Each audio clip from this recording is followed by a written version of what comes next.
Mukhang painit na ng painit ang mga usap-usapan ngayon sa mundo ng PBA, lalo na habang papalapit na ang draft at trade season. Ilang teams ang nag-umpisa ng mag-adjust ng lineup nila para sa mas solid na rotation sa susunod na conference.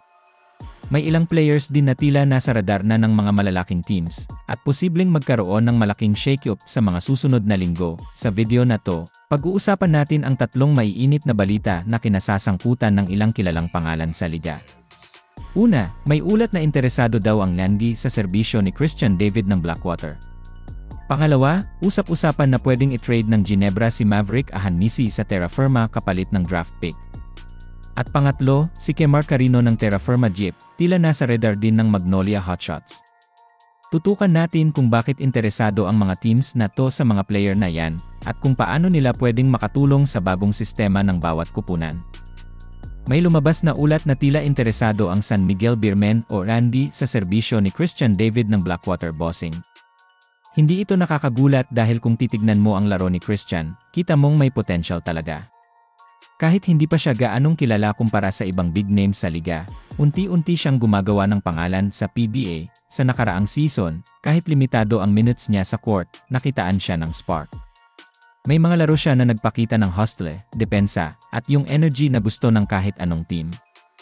Bukod pa doon, may kakayahan din siyang tumira sa labas, bagay na swak sa modernong laro ngayon kung saan kailangan versatile ang mga wings at forwards. Ang isa pa sa mga strengths ni Christian ay ang pagiging team player niya.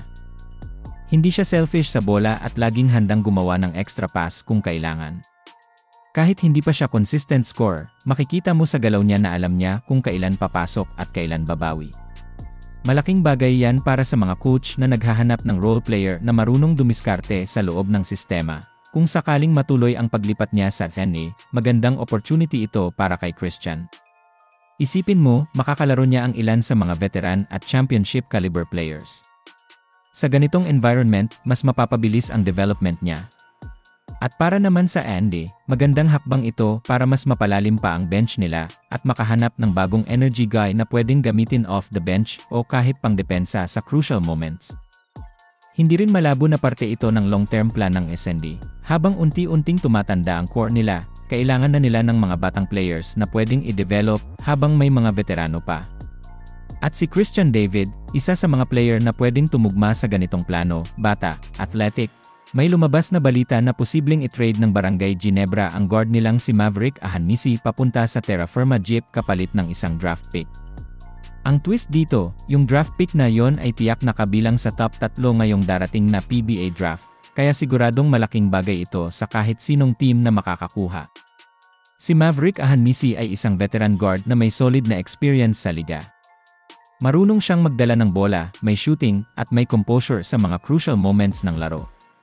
Noong huling season, kahit hindi palagi ang minutes niya sa Ginebra, may mga pagkakataon pa rin na naging impactful siya sa court, lalo na sa opensa at sa pagbibigay ng stability sa second unit.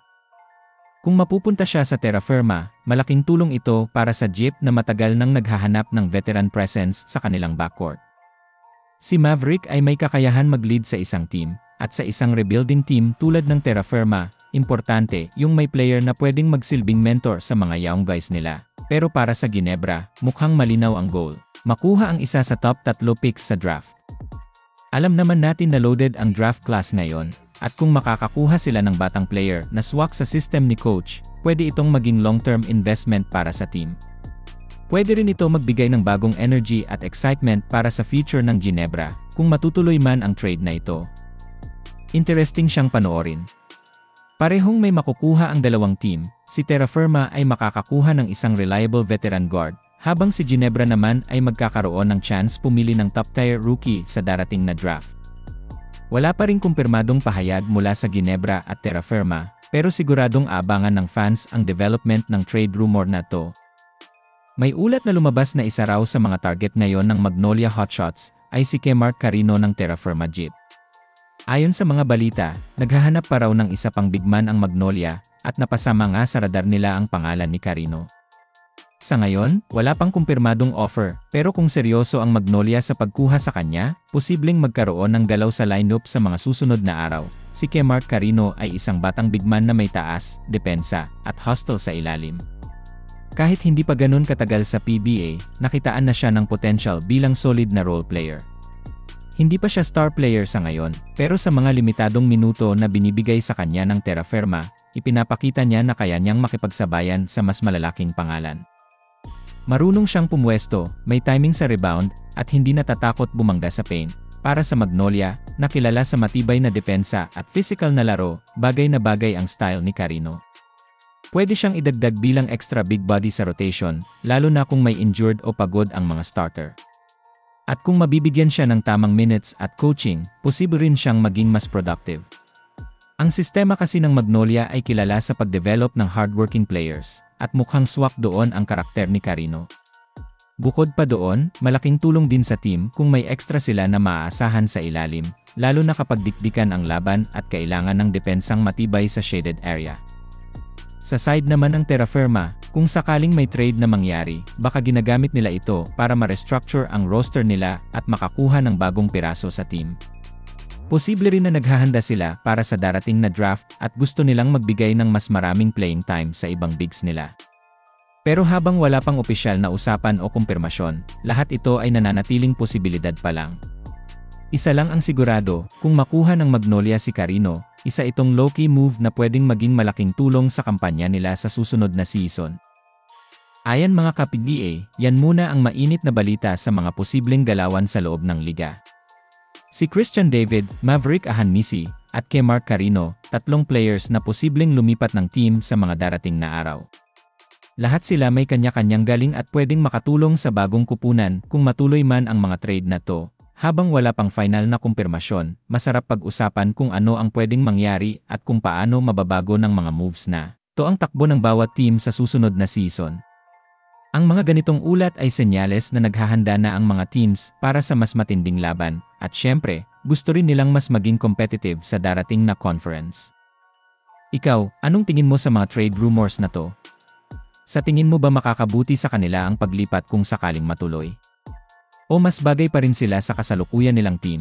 Kung nagustuhan mo ang ganitong content, huwag kalimutang mag-like, mag-comment, at i-share sa mga kapwa mo fans ng PBA.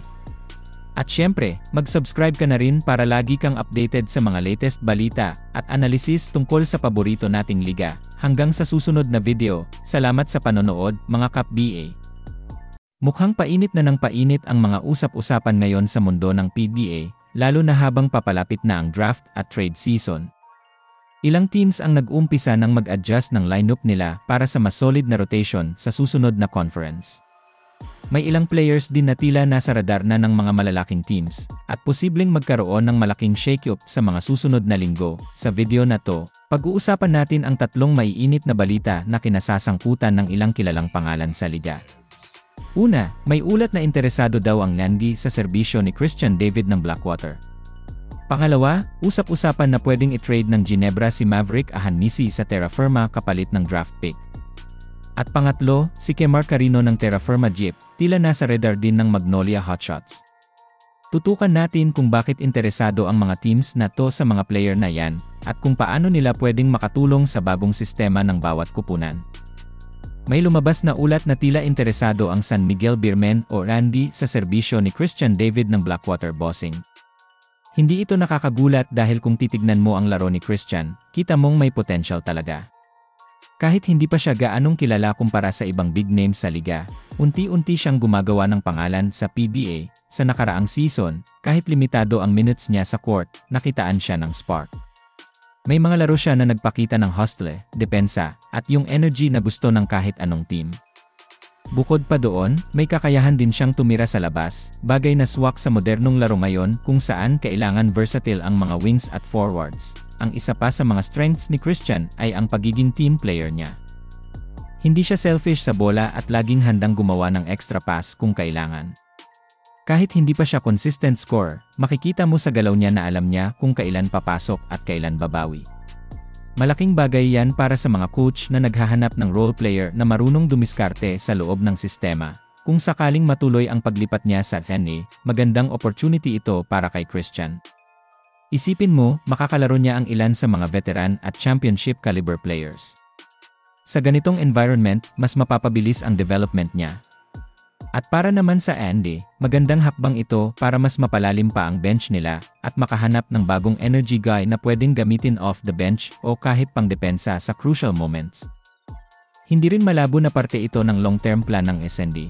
Habang unti-unting tumatanda ang core nila, kailangan na nila ng mga batang players na pwedeng i-develop habang may mga veterano pa. At si Christian David, isa sa mga player na pwedeng tumugma sa ganitong plano, bata, athletic. May lumabas na balita na posibleng i-trade ng Barangay Ginebra ang guard nilang si Maverick Ahanmisi papunta sa Terra Firma Jeep kapalit ng isang draft pick.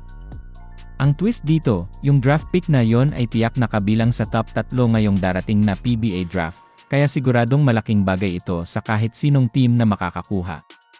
Si Maverick Ahanmisi ay isang veteran guard na may solid na experience sa liga. Marunong siyang magdala ng bola, may shooting, at may composure sa mga crucial moments ng laro. Noong huling season, kahit hindi palagi ang minutes niya sa Ginebra, may mga pagkakataon pa rin na naging impactful siya sa court, lalo na sa opensa at sa pagbibigay ng stability sa second unit. Kung mapupunta siya sa Terra Firma, malaking tulong ito para sa Jeep na matagal nang naghahanap ng veteran presence sa kanilang backcourt.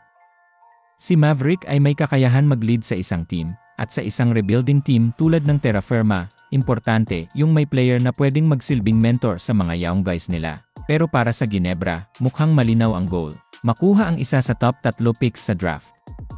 Alam naman natin na loaded ang draft class ngayon, at kung makakakuha sila ng batang player na swak sa system ni coach, pwede itong maging long-term investment para sa team. Pwede rin ito magbigay ng bagong energy at excitement para sa future ng Ginebra, kung matutuloy man ang trade na ito. Interesting siyang panoorin. Parehong may makukuha ang dalawang team, si Terra Firma ay makakakuha ng isang reliable veteran guard, habang si Ginebra naman ay magkakaroon ng chance pumili ng top-tier rookie sa darating na draft. Wala pa ring kumpirmadong pahayag mula sa Ginebra at Terra Firma, pero siguradong abangan ng fans ang development ng trade rumor na to. May ulat na lumabas na isa raw sa mga target ngayon ng Magnolia Hotshots ay si Mark Carino ng Terra Firma Jeep. Ayon sa mga balita, naghahanap pa raw ng isa pang big man ang Magnolia at napasama nga sa radar nila ang pangalan ni Carino.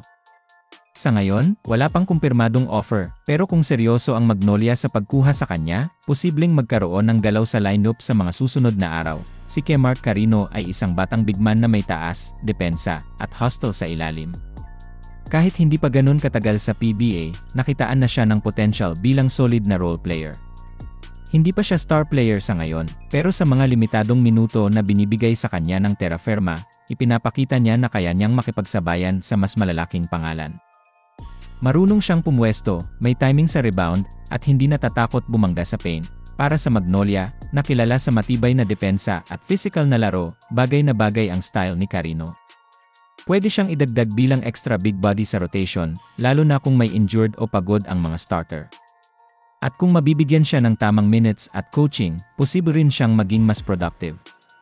Ang sistema kasi ng Magnolia ay kilala sa pag-develop ng hardworking players, at mukhang swak doon ang karakter ni Carino.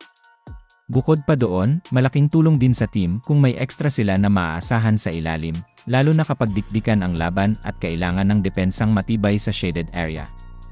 Sa side naman ng Terra Firma, kung sakaling may trade na mangyari, baka ginagamit nila ito para ma-restructure ang roster nila at makakuha ng bagong piraso sa team. Posible rin na naghahanda sila para sa darating na draft at gusto nilang magbigay ng mas maraming playing time sa ibang bigs nila.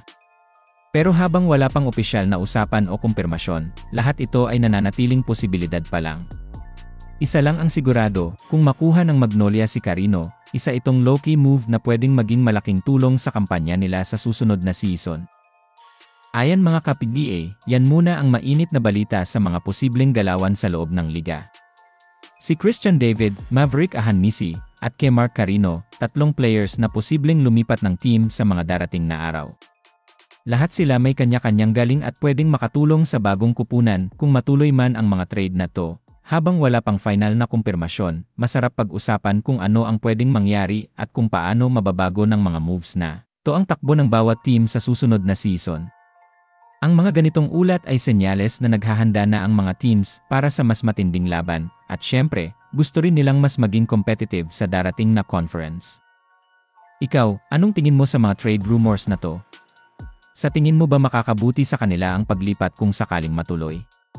O mas bagay pa rin sila sa kasalukuyan nilang team? Kung nagustuhan mo ang ganitong content, huwag kalimutang mag-like, mag-comment, at i-share sa mga kapwa mo fans ng PBA. At syempre, mag-subscribe ka na rin para lagi kang updated sa mga latest balita at analysis tungkol sa paborito nating liga. Hanggang sa susunod na video, salamat sa panonood, mga Kap BA.